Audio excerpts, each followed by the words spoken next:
1997ನಲ್ಲಿ ಆಗ ವಿದ್ಯಾರಣ್ಯಪುರಂನಲ್ಲೇ ಇದ್ದೆ ನಾನು. ಆವಾಗ ಕನ್ನಡ ರಾಜ್ಯೋತ್ಸವ ಎಲ್ಲೂ ಮಾಡ್ತಾರಲ್ಲ, ಎಲ್ಲ ಕಡೆನೂ ಕನ್ನಡ ರಾಜ್ಯೋತ್ಸವ ಮಾಡ್ತಾರೆ. ಹಾಗೆ ನಮ್ಮ ಮನೆ ಮುಂದೆ ಒಂದು ಗ್ರೌಂಡ್ ಇತ್ತು, NTI ಗ್ರೌಂಡ್ ಅಂತ ಹೇಳಿ ವಿದ್ಯಾರಣ್ಯಪುರಂನಲ್ಲಿ. ಅಲ್ಲಿ ಶ್ರೀನಾಥ್ ಅವರು ಬಂದಿದ್ದರು. ಶ್ರೀನಾಥ್ನ ಆ್ಯಕ್ಟ್ ನಾನು ಆವಾಗಿದ್ದೆ, ಅಲ್ಲೇ ಇದ್ದೆ. ನಾನು ಅಯ್ಯೋ ಅವ್ರನ್ನ ನೋಡಬೇಕಲ್ಲ ಅಂತ ಹೇಳಿ ಹೋಗಿದ್ದೆ. ಶ್ರೀನಾಥ್ ಅವ್ರಿಗೆ ತುಂಬ ಖುಷಿಯಾಯಿತು.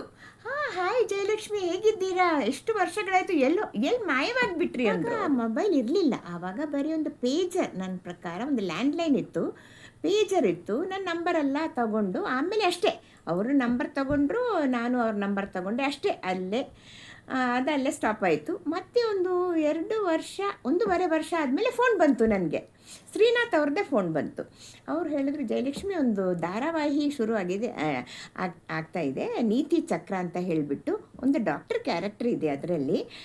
ನಿಮಗೆ ಅದಕ್ಕೆ ಚೆನ್ನಾಗಿ ಸೂಟ್ ಆಗುತ್ತೆ ಆ ಕ್ಯಾರೆಕ್ಟ್ರು. ಮಧ್ಯದಲ್ಲಿ ಇಂಗ್ಲೀಷ್ ಮಾತಾಡೋದು, ಕನ್ನಡ ಮಾತಾಡೋದು ನಿಮಗೆ ಕರೆಕ್ಟಾಗಿರುತ್ತೆ. So why don't you do that character ಅಂತ ಹೇಳಿದ್ರು.